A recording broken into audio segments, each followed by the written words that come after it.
Welcome to my channel. This is Bruce the Boss, and it seems like even the Twitter executives or the board of directors are all freaking out over Elon Musk's takeover. It's not just liberal commentators and or just liberal voters, Democrat voters in general. It seems as though the actual employees are literally melting down, thanks to James O'Keefe and Project Veritas for providing this leaked video I'm about to play. But before I go, do that. Don't forget to subscribe to this channel if you're not yet subscribed. Your subscriptions go a long way with allowing me to produce and put out more content, and also beats the YouTube algorithm that's desperately trying to, I guess you can say, minimize the voice of those who are against this propaganda or just not on the Democratic left side in their talking points.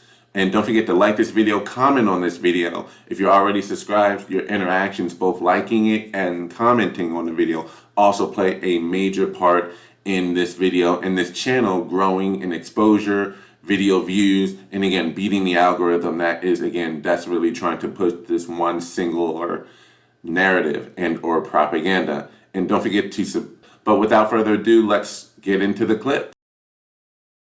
How does the board and Mr. Musk plan on dealing with a mass exodus, considering the acquisition is by a person with questionable ethics? The question of attrition, as Parag stated, one of the themes of today is continuity and ensuring that Parag and this leadership team continues to operate the business successfully on behalf of our users, on behalf of our customers. And that has obviously been a big topic of discussion at the board. And as I mentioned, an area that is important to Elon Musk as well, because of the importance of Twitter as a service. With no board in place, who will keep Elon accountable and how? Elon made it clear in public that a large part of the reason he bought the platform was because of our moderation policies and disagreements in how we deal with health. This puts Twitter service and trust and safety, as well as anybody who cares about health on the platform, in a very difficult position. Twitter service, the role of our policies, and the capabilities we've built around content moderation are fundamental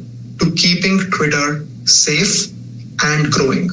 I believe that there is a lot of work we have to do to continue making that better. Sometimes that means more thoughtful moderation. Sometimes that means making things simpler. Sometimes that means changing product incentives to be able to solve problems through products sometimes instead of policies. During the last All Hands, you said that you trust Elon Musk. The correct quote was, "We trust him." So who is we? And talking to Elon, what made you trust him? And based on the conversation I had with him when we were excited to have him join our board, that was because as a major shareholder and an opinionated user, we wanted that voice in our boardroom so that we could learn. Is there an updated understanding on what free speech means? The question behind the question here, which is where might Twitter's product go as a private company in the future once this deal closes?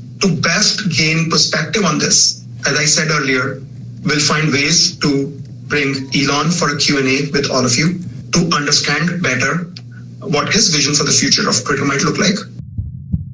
Once again, shout out to James O'Keefe and Project Veritas for the great work that they're doing in the investigative journalism, allowing us to see on the inside of what's really happening behind the curtain. So what you just heard were Twitter leaders and representing most of their employees on an all hands on deck, I suppose, as what they call it, all hands on deck executive leadership meeting discussing the takeover apparently here, and they are melting out. You even heard the words of a potential walkout of the employees. I don't know if it's just the employees, just the executives, or a combination of both. There's that threat there.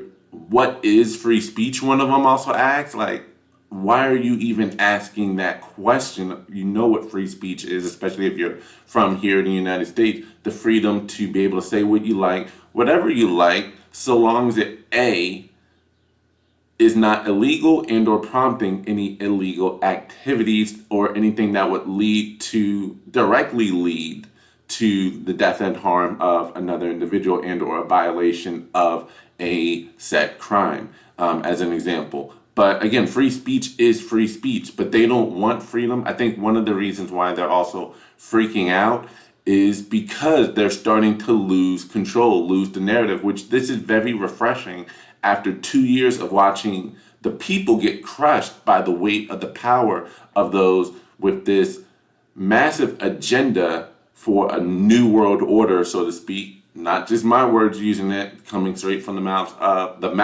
of President Joe Biden. So there's this new world order that seems to have taken place during the course that has seemed to have accelerated thanks to the lockdowns and the pandemic. And they were able to use the pandemic to justify their very extreme views and their takeover of control of information. Because truth of the matter is, and I did a video on the demoralization of the United States and how that was a process that took many, many, many years, mostly through academia, raise a generation to a certain way of thinking and thought. And once you can teach them or influence them, groom them through the academic process, and they become adults, they then they go on to pass on those ideas to the next generation and so on. And that's how you win a culture war or beat another country, if you can demoralize them from the path of greatness that they were on. And they essentially won the culture war because they've got academia, they've got the schools, the teachers, the professors, all pushing one agenda with the hope that they can influence their class, their students down that path, or at the very least force them down that path and not even realize it. And when I say force them, knowing what the teacher or professor is looking for an answer and gearing them to give that answer in order to get a good grade at some point, you can probably convince them to continue down that line of thinking and or belief. They've got Hollywood and entertainment, the mass media, helping to control the perspective and control the content. And then most of all, they had big tech. They had a monopoly on big tech. For instance, one of the things that got me into producing content or posting these videos was what happened with Dr. Emanuel, Stella Emanuel, back in July of 2020 in the White Coat Summit of America's frontline doctors, coming together, many healthcare professionals with decades of experience, combined probably well over close to 2 centuries worth of experience, medical experience and expertise, all speaking out against some of what the mainstream media was only putting out there in terms of medical professional opinions on what was going on. And what happened when Dr. Stella Emanuel or Dr. Simone Gold, among others, came and spoke out? The video, which was only recorded by one media organization, by the way, recorded the video, put it up online, and especially once Donald Trump Jr. retweeted it, it went viral in a major way across all of the major big tech platforms, obviously YouTube, Twitter, and then also Facebook. And within 12 hours, all 3 big tech giants censored that video, took it down. Didn't matter if you even uploaded a piece of it, they caught a little hint of Dr. Simone Gold or Stella Emanuel and what they were saying based upon their experience, it got removed, taken down. They decided for us what doctors they accepted, what medical experts they accepted. They can no longer make the argument, don't listen to the person who you went to high school with no medical background. Are you going to listen to them or the doctors that we chose for you to listen to on the media, on TV? And now when you had other medical experts with their own experience in what they were saying and success in what they were saying or the success they saw in their patients, shut down that conversation. That was a decision that was made by all 3 media, big tech execs and or companies at the same exact time. And when you look at their terms of service or terms in agreement, it's pretty much one unified message that allows one side of the argument, one perspective, while censoring and silencing another. And they enjoyed that massive control. And now they see themselves slowly but surely losing the control. It's one thing to lose the narrative amongst the masses that have been waking up around the world that just has not been getting any play or a lot of airtime, and a lot of people waking up to the propaganda and or the information, the singular narrative that they've been forced to listen to and or forced to, I guess, somewhat swallow, even if they didn't fully accept it. But it's another when now you also have actual alternative, or an alternative that can be competitive. Because Lord knows Parler, when it was coming up, they had the power to crush that.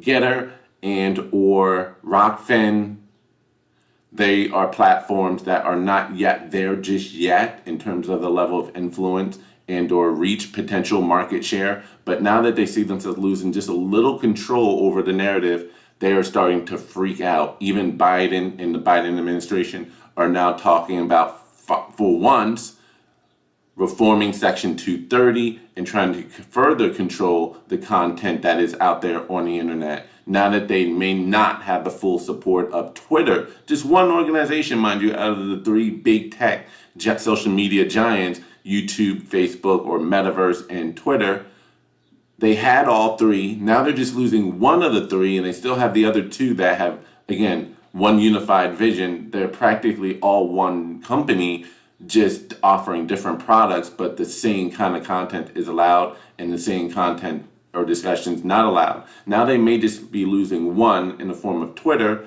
and they're freaking out and talking about reforming Section 230 and trying to further control what content is out there or gets put out via the government, now that they may be losing the private sector.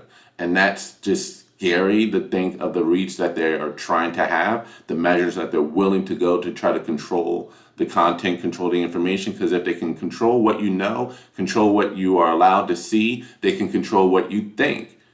Because it's just the influence of it all. How could you fight against something when all of the sources and materials or information that you are bombarded with everywhere, whether it be magazines that are out there on the shelves of the supermarkets and the newsstand, the news organizations which have a singular agenda and or ideology and when it comes to certain things. Everything you see out there, and then now social media, which is capturing the eyes and the attention of most younger generations, millennials and Gen Zs.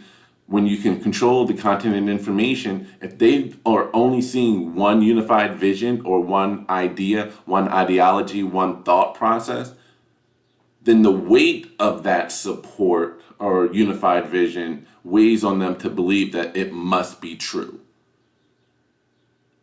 That, and you don't know what you don't know. So if you don't know about another perspective, you wouldn't know that you actually secretly agree with that line of thinking or thought. So it's just very interesting to see what happened. Also, listening to some of these execs is almost as though many of them never worked anywhere before. It makes me wonder if many on the far left are capable of working in an environment where they're not in a literal bubble of individuals that think just like them, because now they're melting down and you don't talk about your new boss like this.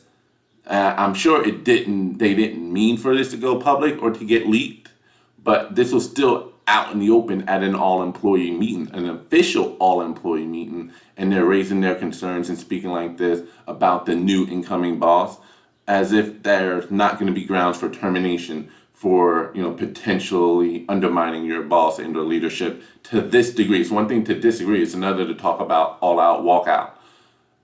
But, and or question his morals, as one of them had the balls to say, as though your morals are without refute, censoring legit information, like for instance, the Hunter Biden story back in October of 2020. That was a legit story. What were your motivations there to help out a presidential candidate and swing the election and crush a legit media story, and then also suspend the New York Post page? Like, your morals are just as dirty as anyone. So no position to question the morals or ethics. And it's not about safety and health. Again, it's all about control. But that's my video. Go ahead and check out Project Veritas' website. Help support that channel and what they're doing as an organization. Very helpful. I'll even put the link in the description box below. But this is Bruce the Boss. Again, don't forget to like this video, comment on this video, share this video, and I'm out. Peace.